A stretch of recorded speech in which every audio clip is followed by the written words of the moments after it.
салам. 5 ас қасық.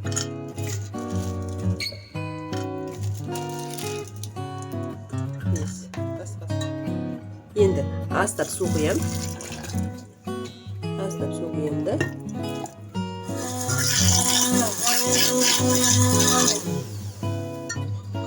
Енді қалған 500 миллилитр суымды толтырып құямын.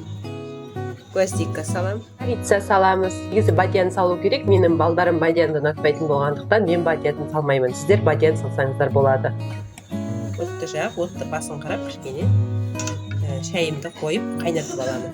Шайым қайнап жатыр. Енді апельсинді салып жіберемін.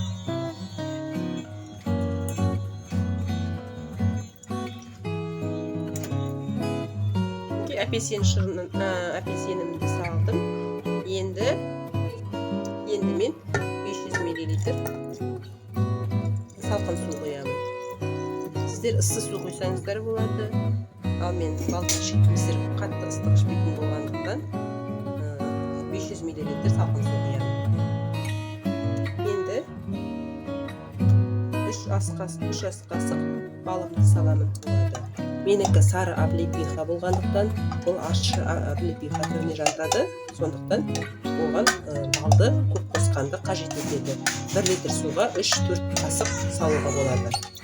Ал егер тәтті облепиха болса, 1-2 қасық бал салуға болады.